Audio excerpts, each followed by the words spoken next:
জান্নাতের শুভ সংবাদ দুইটা কোয়ালিটির ব্যক্তিদের জন্য। এক নম্বর যারা ইমানদার, দুই নম্বর যারা নেক আমল করে, এদেরকে আমার আল্লাহ জান্নাতের শুভ সংবাদ দিয়ে দিলেন। এখন তাহিরি হুজুর, জান্নাতটা কেমন? আমার নবী, আপনার নবী বলেন জান্নাতটা কেমন জাননি? এই জান্নাতের ভিতরে আমার আল্লাহ রাব্বুল আলামিন অনেক নিয়ামত রেখেছেন। জুরে কোন কি রেখেছেন? অনেক নিয়ামত রেখেছেন। এই নিয়ামতের মধ্যে হলো এক একটা জান্নাতের জন্য 70 জন করে হুর রেখেছেন। আজকে দুনিয়ার পোলাপান ডানে বামে তাকায় জীবন ধ্বংস করে দেয়, কাম দেশে চলে যায়। ছোট ছোট কিশোরী কিশোরী, ছোট ছোট কিশোরী কিশোরী, মেয়ে 7-এ পড়ে, ছেলে 8-এ পড়ে। এই মুহূর্তে তার ভিতরে একটা কুমন্ত্রণা জেগে উঠেছে। এই দুইটা মেয়ে ছেলে আলাদা হয়ে গেছে, এমন ভাবে আলাদা হয়ে গেছে 5 দিন পর্যন্ত তাকে খুঁজে পাওয়া যায় না। 6 দিনের মাথায় মোবাইল দিয়ে ভিডিও করে আমরা দুইজন ইচ্ছায় চলে এসেছি, এমন ভাবে ভিডিও বানাই। অথচ 16 বছর 18 বছর আগে আমার দেশে এই সমস্ত কথাগুলা বলতে বড় লজ্জা লাগছে। হায়া শেষ হয়ে গেছে, লজ্জা উঠে গেছে।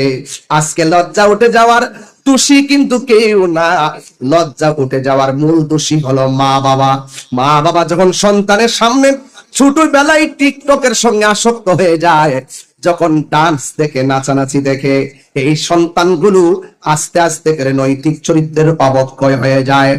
এই জন্য আমার ছোট্ট ছোট্ট বাবারা, ও বন্ধুরা, কিশোর বয়সের বাবারা, পায়ে ধরে বলে দিয়া যায় মোবাইলে আসক্ত হইও না। যতক্ষণ মোবাইলে তাকায়া থাকবা ততক্ষণ আল্লাহর কালামের দিকে তাকায়া থাকবা, আল্লাহর কালাম তেলাওয়াত করবা। এই জন্য আমার নৈতিক চরিত্র ঠিক করা লাগবে। আমার আল্লাহ বলেন, ও পৃথিবীর মানুষ, আমি আল্লাহ রাব্বুল আলামিন তোমাদের জন্য হাসরের ময়দানের পর যখন পুলসিরাত কায়েম হবে, এই পুলসিরাতটা থাকবে জাহান্নামের উপরে। এরপরে তোমরা জান্নাতে যাবে। জান্নাতের ভিতরে 70 জন করে হুর আল্লাহ রাব্বুল আলামিন দান করেছেন। সুবহানাল্লাহ। কোন কেন 70 জন হুর কেমন জানেননি?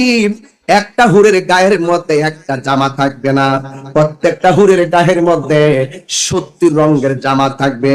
যেমন আমার গায়ের মধ্যে একটা রঙের জামা, এই হাতের উপরে কাপড় আছে, গায়ের হাতের চামড়া দেখা যায় না। আর হুরের গায়ের ভিতরে 70 রঙের জামা থাকবে, তাদের ভিতরটা এত সুন্দর হবে।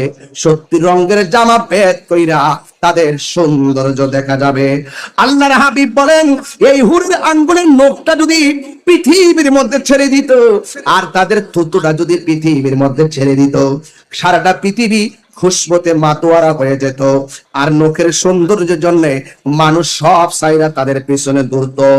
এমন খাদেমা আল্লাহ রাব্বুল আলামিন জান্নাতীদেরকে দান করবে।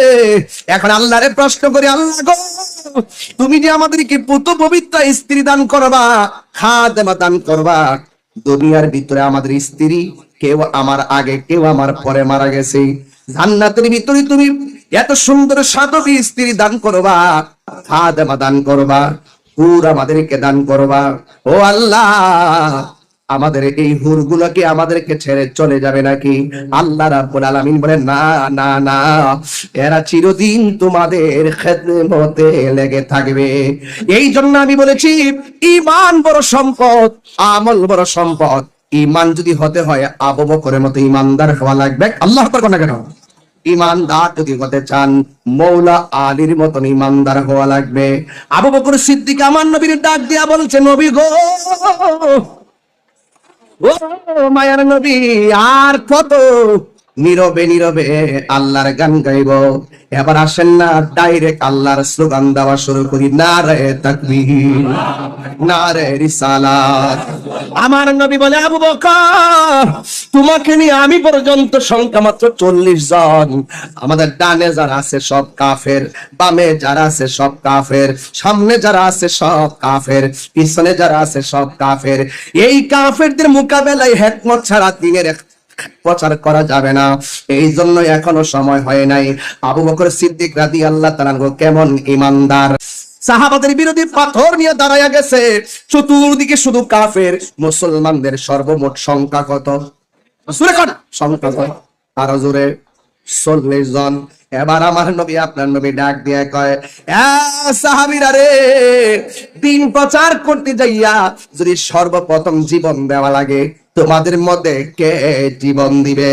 যেই মাত্র কথাটা বলছে, সাথে সাথে একটা সাহাবী দাঁড়ায় গেছে ইমানি আওয়াজে, যার নাম হলো হযরতে আবু বকর। নরম না গরম? যেই মাত্র দাঁড়ায় গেছে গো, কাফেরদের হাতের মধ্যে বড় বড় পাথর এমন ভাবে ঢিল দেওয়া শুরু করলো আবু বকরের মাথায়।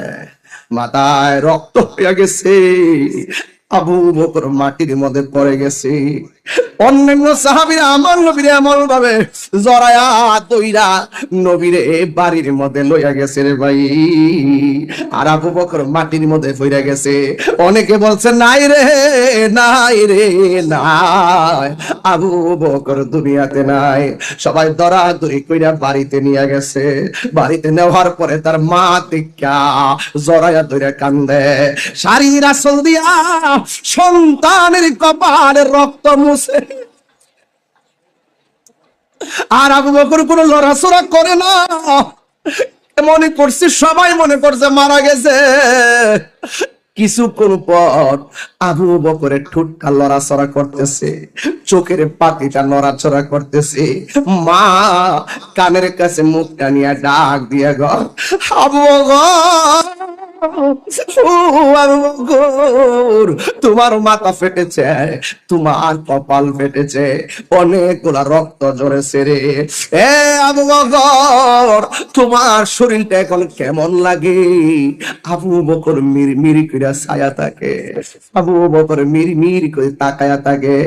মা ডাক দিয়ে কই, আবু বকর তাকায় রইছো, একটা বার আমি মা দুঃখিনী রে বলো না তোমার কেমন লাগে? দেখবেন সন্তানের যখন রাত্রে বেলা জ্বর উঠে, সবাই ঘুমাইয়া থাকে, মা সন্তানটার পায়ের দিকে ফইরা থাকে। মাঝে মাঝে শাড়ির আঁচলটা ভিজাইয়া, ব্লাউজটা ভিজাইছে, ওই যে পানির মধ্যে ভিজাইয়া কপালের মধ্যে লাগাইয়া দিছে, শাড়ির আঁচলটা ভিজাইয়া কপালের মধ্যে লাগাইছে, ছোট্ট গামছাটা ভিজাইয়া কপালের মধ্যে লাগাইছে। সবাই ঘুমায় যায়, মা ঘুমায় না, সব ভুইলা যায়। বাবা সন্তানের বলে না, বাবা সন্তানের বলে না, মা সন্তানের বলে না। মা ডাক দেখে, আবু বকর তুমি কেমন আছো? আবু বকর কথা বলতে পারে না, বেহুশের মতো কথা বলতে পারে না, মাথাটা ঘুরতেছে। হঠাৎ করে ডাক দিয়া কয়, আম্মা তুমি আমারে বলছো আমি কেমন আছি, একটা বার আমার কানের কাছে মুখটা লাগায়া কও আমার নবী কেমন আছে। ও আমার খবর নাও পড়ে, একটা বার বলো না আমার নবী কেমন আছে গো, কারণ আমার নবীরে আমি চাইতে বেশি ভালোবাসি।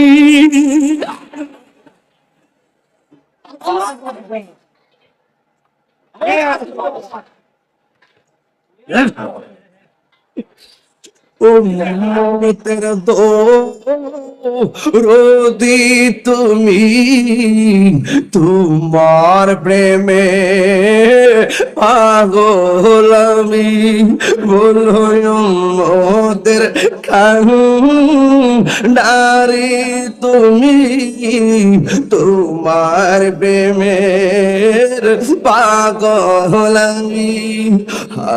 মায়া যদি লাগে তোমার, মায়া যদি লাগে তোমার,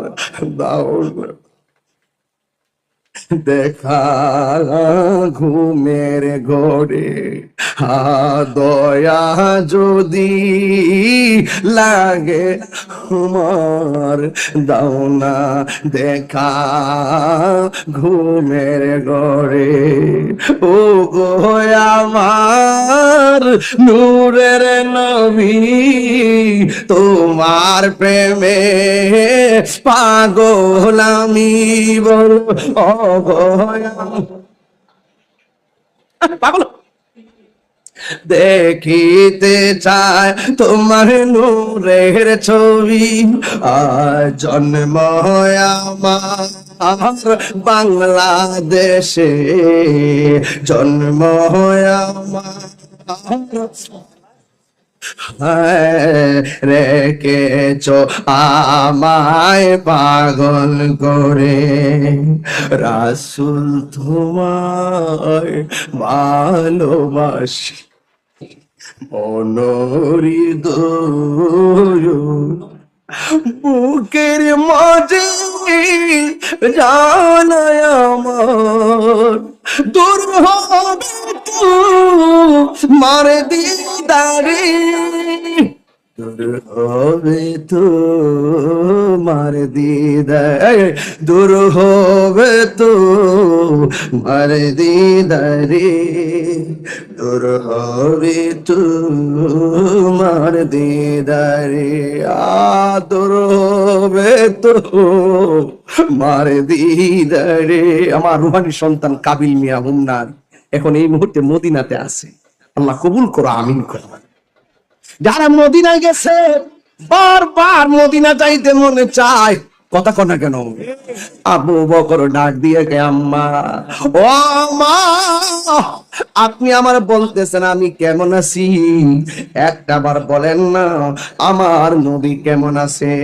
মা ডাক দিয়ে ফুদিরি, তোমার শরীর থেকে যে রক্ত করছে শরীরটা দুর্বল, একটু বসো না, চাইলা খায়ালো, কিছু একটা মুখের মধ্যে দাও, তত বলকে একটা খেজুর খাও, রক্ত শূন্যতা কমবে, একটা খেজুর খাও, শরীরের মধ্যে শক্তি ফিরে পাবে। এই কথা বলার পরে আবু বকর সিদ্দিক রাদিয়াল্লাহু তাআলা আনহু বলেন, মা আমি খাবার খাবো না। কার খাবার কথা কইতেছো?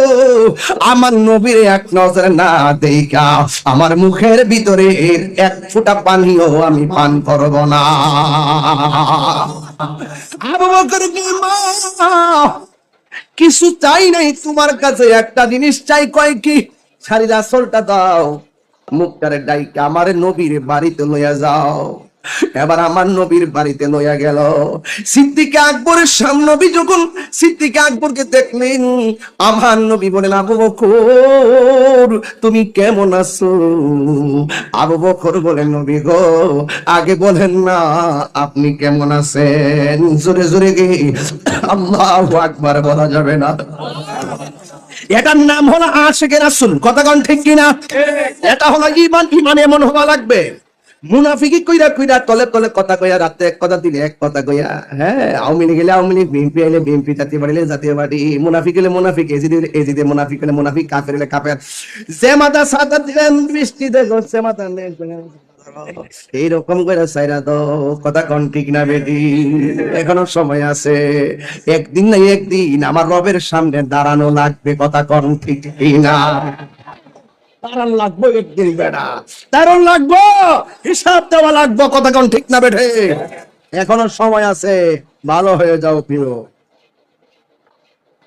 খবরদার বলেন তো দেখি, যখন এইভাবে প্রচারটা শুরু করলো তখন কাফেররা কি এমন বাড়ান বাড়াইছে, লাস্টে সিদ্ধান্ত নিছে নবী যেই রাস্তা দিয়ে যায় আকাশের মেঘমালা ছায়া দেয়, ওই তো একবার আছে সুবহানাল্লাহ কোন নবী যেই দিক দিয়ে যায় মেঘমালা ছায়া দেয়, পাথরের মধ্যে পা কদম মুবারক রাখলে পাথর তুলার মতো নরম হয়ে যায়, আঙ্গুল দিয়ে ইশারা করলে আকাশের চাঁদ দুই ভাগ হয়ে যায়। বাঘের কাছে যদি বলা হয় বাঘ আমি নবীর কাছে যাব, বাঘের লেজ নাড়াইতে নাড়াইতে নবীর বাড়ির দিকে রাস্তা দেখাইয়া দেয়। এটি তো আমার নবী সবসে আউলা ওয়া আলা, हमारा नबी सबसे बाला व आला, हमारा नबी आसमानों ही पर नबी पे गाए আশা আসম पे पहुंचा हमारा नबी जो लेकिन सुभान अल्लाह अकबर।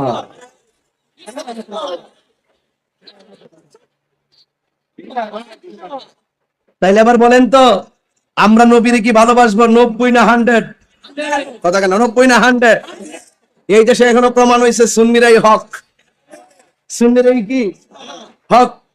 গত কয়েকদিন আগে নির্বাচনের আগে জান্নাতের টিকিট বেচছে, এখন কি সেই অফার আছে?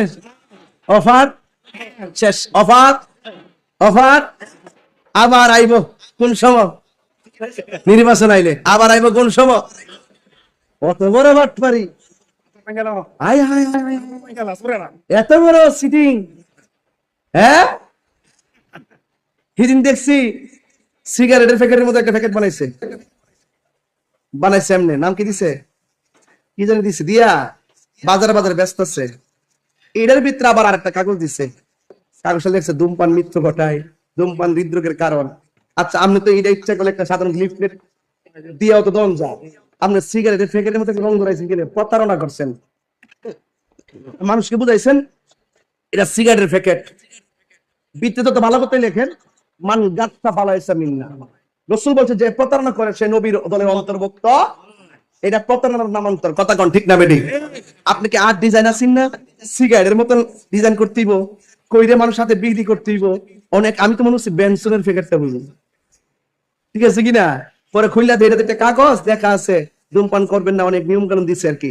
এটা তো এমনি বিক্রি, সতর্কতার জন্য বিক্রি করা যায়। লিফটের দন জানিও কত প্রকার যে লোক আছে এই দেশ, কথা শুনলে মনে হয় আল্লাহর ওলি। গ্রুপ আছে 4টা, কয়টা? একটা গ্রুপ আছে সাধু ভাষার কথা কয়, আর একটা গ্রুপ আছে চলিত ভাষার কথা কয়, আরেকটা আছে গাড়ি ঘোড়া ভাঙ্গে, আরেকটা আছে মানুষ মারে। ঘুরে ঘুরে 4টা রক কিন্তু এক জায়গা তৈ। কথা কোন ঠিক না বেটে? এটা আমরা শিখাই না, সব আমরা বুঝি। এই জন্য বলছি আবু বকরের মতো হওয়া লাগে। আপনারা বলেন আবু বকর সিদ্দিক মায়ের খেলো কিসের জন্য? দিনের জন্য। কিসের জন্য? একটাই কথা, লা ইলাহা ইল্লাল্লাহ মুহাম্মাদুর রাসূলুল্লাহ সাল্লাল্লাহু আলাইহি ওয়াসাল্লাম। সিদ্দিক আকবর মায়ের খেলো, কিন্তু সাহাবায়ে কেরাম আর বসে নাই। আমার নবীও কালিমার দাওয়াত দেওয়া শুরু করলো। নবীর চেহারা মুবারক আর নবীর জবান মুবারকের কথা শুনে শুনে কাফেররা কালিমা পড়ে মুসলমান হওয়া শুরু করেছে। শুধুমাত্র তাই নয়, অনেক বড় বড় কাফেররা সিদ্ধান্ত নিয়েছেন এমন ভাবে আর কত ফিরাবো, কাউরে দইরা রাখা যাইতেছে না, একটা কাজ করা লাগবে, নবীরে দুনিয়া থেকে বিদায় করে দেওয়া লাগবে। জোরে জোরে কি নাউজুবিল্লাহ বলা যাবে না? যেই মাত্র নবীকে মেরে ফেলার স্বপ্ন এঁকেছে, তখন আমার আল্লাহ সহ্য করতে পারে নাই। আমার আল্লাহ রাব্বুল আলামিন বলেন, ওয়া মা ইয়ানতিকু আনিল হাওয়া ইন হুয়া ইল্লা ওয়াহিয়ু ইউহা। আল্লাহ ডাক দিকে, ও বন্ধু, আপনাকে মারার জন্য ষড়যন্ত্র শুরু হয়ে গেছে, আপনি এই দেশ থেকে চলে যান। সিদ্দিক আকবরকে আমার নবী ডাক দিয়ে, হে আবু বকর, আমাকে এই মক্কা ছেড়ে চলে যাওয়া লাগবে। আবু বকর সিদ্দিক রাদিয়াল্লাহু তাআলা আনহু বলেন, নবী গো, আপনার দেখলে আমার ক্ষুধা দূর হয়ে যেত। 3 দিন যদি আমি না খাই, পেটের মধ্যে যদি পাথর বাঁধি, আপনি নবীর চেহারা মুবারক দেখলে আমার ক্ষুধা দূর হয়ে যেত। ইয়া রাসূলুল্লাহ, আপনার পিছনে নামাজ পড়েছি, আপনার সঙ্গে ইতিকাফ করেছি, আপনার সঙ্গে জিহাদ করতেছি। ইয়া রাসূলুল্লাহ, নবী গো, আপনি চলে গেলে আমি কার চেহারা দেখে আমার ক্ষুধা নিবারণ করব? ইয়া রাসূলুল্লাহ, আপনি বিহনে আমি নবী কেমনে থাকবো? এই কথা বলে সিদ্দিক আকবর কান্না শুরু করলেন। আমার নবী ডাক দিয়ে, হে আবু বকর, আর কান্দো না, আমি নবী যেদিন যাব, তুমি আবু বকরকে সঙ্গে লইয়াই মদিনাতে যাব। কোন দিন যাবে বলে নাই, দিনে যাবে বলে নাই, রাত্রে যাবে বলে নাই, কত তারিখে যাবে বলে নাই। আমার নবী একদিন রাতের বেলায় হযরতে মৌলা আলী রাদিয়াল্লাহু তাআলা আনহুকে ডাক দিয়া বলে, হে আলী, আমি মক্কা ছেড়ে মদিনায় চলে যাচ্ছি, এখন রাত্র বাজে, তুমি আমার বিছানায় শুয়ে থাকো, আমি মদিনায় চলে যাচ্ছি। এই কথা বলে সিদ্দিক আকবরকে আমার নবী নিয়ে যাওয়ার জন্য তার বাড়িতে রওনা হলেন। আর এই দিক দিয়ে আবু বকর হযরতে মৌলা আলী রাদিয়াল্লাহু তাআলা আনহু আমার নবীর ঘরের মধ্যে শুয়ে রইলেন। আমার নবী সিদ্দিক আকবরের বাড়ির মধ্যে গেলেন, যাওয়ার পর ফা করা আল বাবা দরজার মধ্যে টোকা দিলেন। সেই মাত্র টোকা দিলেন, রাতের গভীর রজনী, আবু বকর সিদ্দিক দরজা খুললা কয়, লাব্বাইক ইয়া রাসূলুল্লাহ। আমার নবী ডাক দিয়ে, হে আবু বকর, আজকে যে আমি তোমাকে ডাক দিব, আমি তো আগে বলি নাই। আজকে যে আমি মক্কা ছেড়ে মদিনা যাব, তোমাকে তো বলি নাই। তোমারে ডাকটা দিতে দেরি, মনে হয় তুমি গড়ি কাটা দিরা দাঁড়ায় রইছো, তুমি কি ঘুমাও নাই? সিদ্দিক আকবর বলেন, ইয়া রাসূলুল্লাহ, নবী গো, সেই দিন আপনি আমাকে বলেছিলেন আমাকে নিয়ে মদিনায় যাবেন, সেই দিন থেকে আমি আবু বকর একটা সেকেন্ডের জন্য বিছানার মধ্যে পিঠ লাগাই নাই। ওই দিক দিয়ে আমার সিদ্দিক আকবর রাদিয়াল্লাহু তাআলা আনহুকে নিয়ে মদিনার উদ্দেশ্যে রওনা হয়ে গেলেন। আর এই দিকটা কাফেররা চ্যালেঞ্জ করছে আমার নবীকে মেরে ফেলবে। আমার নবীর বাড়িতে হাজির হয়ে গেছে। আমার নবী গায়েবের খবর দেনওয়ালা, কথা কোন ঠিক কিনা? আমার নবী যাওয়ার সময় বলছেন, আবু আলী, তুমি আমার বিছানায় শুয়ে থাকো, আমি আবু বকরকে সাথে করে মদিনায় চলে যাচ্ছি। তবে আমি তোমাকে বলে দিয়ে যাই, তোমার সঙ্গে আমার মদিনায় দেখা হবে। সুবহানাল্লাহ, কথা কি লাগে? তোমার সঙ্গে আমার মদিনায় দেখা হবে। এই কথা বলে আমার নবী চলে গেলেন। এই দিক দিয়ে কাফেররা আমার নবীর খেজর নিয়মিত দরজা ফাঁক করে ভিতরে যাইয়া ঢুকলেন। ঢুকার পরে যাইয়া দেখে একটা লোকে চাদরটা মুখের মধ্যে দিয়া এমন ভাবে ঘুমাইতাছে। ওই কাফের তলোয়ারের মাথা দিয়া নাকের ডগা থেকে কাপড়টা সরাইলেন। সরাইয়া দেখতেছেন হযরতে আলী রাদিয়াল্লাহু তাআলা আনহু ঘুমায় রইছে। ডাক দেওয়ার পরে, হে আলী, এই ঘরের মধ্যে নবী ছিল, নবী কোথায়? আইনাল মুহাম্মদ, মুহাম্মদ সাল্লাল্লাহু আলাইহি সাল্লাম কোথায়? ডাক দিয়ে বলে, নবী কোথায়? হযরতে মৌলা আলী তো মিথ্যা বলতে পারে না। তিনি বলেন, দরজা দিয়ে বের হয়ে সামনে চলে গেছি। এই কথা বলার পরে সিদ্দিক হযরতে মৌলা আলীর ঘর থেকে, আমার নবীর ঘর থেকে কাফেররা বেরিয়ে চলে গেল। এখন দড়ি বাসানিয়া দিকে মৌলা আলী রাদিয়াল্লাহু তাআলা আনহু হায়দারে কাররার মুশকিল কুশম শের খোদা মৌলা আলী রাদিয়াল্লাহু তাআলা আনহুকে একটা প্রশ্ন করেন, আপনি করেন, হে আলী, আলী গো, ও আলী,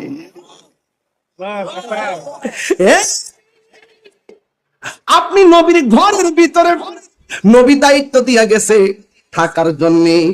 আপনি তো জানেন ঘরে নবী থাকে, কাফেররা নবীরে খুঁজতেছে। আপনি তো মুখটা খুললা ঘুমায়া থাকার কথা, আপনি মুখটা ডাইক্কা কেন ঘুমাইছেন? নবী মনে কইরা যদি আপনাকে মেরে ফেলতো, আপনি কি করতেন? একটা বারও কি আপনি ভাবলেন না? কই আমি ভাবছি, এরপর আমি মুখে কাপড় দিছি। কই মরণের ভয় কি করেন নাই? কই প্রশ্নই আসে না। আমি কেন মুখে কাপড় দিছি জানোনি? আমার দৃঢ় বিশ্বাস কাফেররা আমাকে মারতে পারবে না, কারণ আমার নবী যাওয়ার সময় বলে গেছে, আলী রে, আমার বিছানায় ঘুমায়া থাকো, তোমার সঙ্গে আমার দেখা হবে সোনার মদিনা।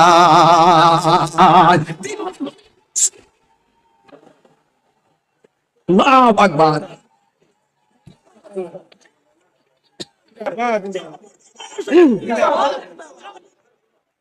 আমার নবী আমাকে বলে গেছে নবীর সঙ্গে দেখা হবে মদিনায়।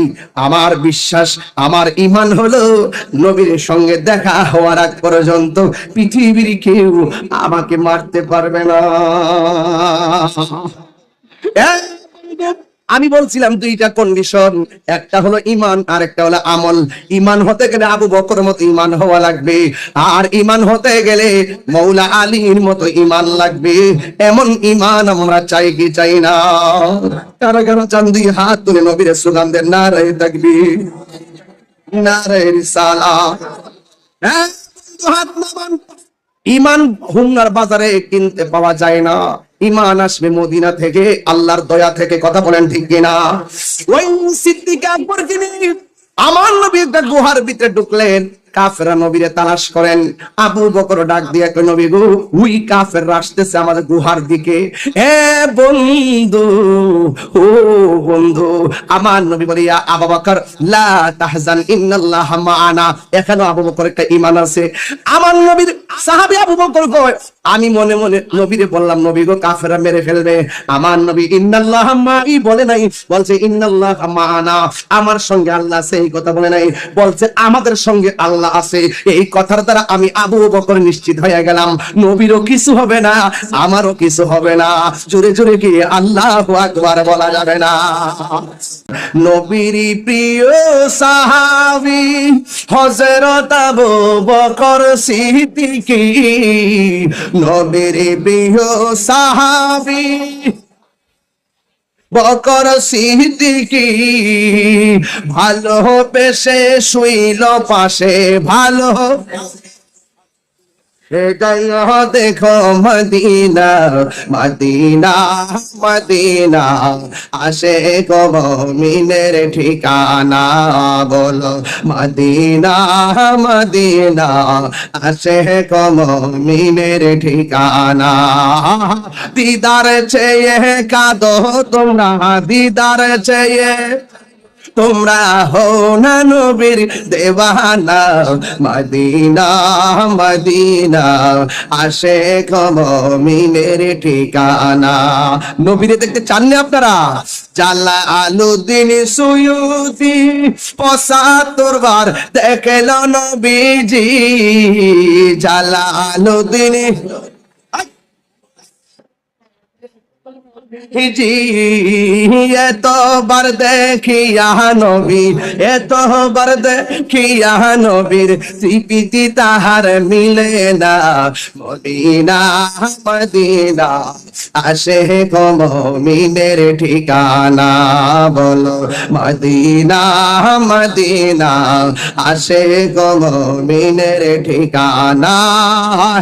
দিদার চেয়ে কাঁদো তোমরা, দিদার হোনে নবীর দিওয়ানা। মদিনা মদিনা, আসে গো মুমিনের ঠিকানা। জোরে জোরে কি আল্লাহু আকবার বলা যাবে না? আজকে কিন্তু ইমানি পরীক্ষা চলতেছে, মাঝে মাঝে যা উঠতেছে শয়তান লারে লারে। ঠিক আছে নি? মাঝে মাঝে উঠতেছে যে শয়তান লাড়তাছে। ওই যে গড়ি কাটা দেখতেছে না, আর একটা ওইটা দেখতে করে দিলাম, আমার চিনছ না? যখন একটা শুরু হইব, এর মধ্যে একটা জিকির শুরু হইব। ঠিক আছে নি কথাটা? ঠিক আছে কথা না? রাজি আসেনি সবাই ইনশাআল্লাহ? কারা কারা রাজি হাত তুলে দেখেন ইনশাআল্লাহ।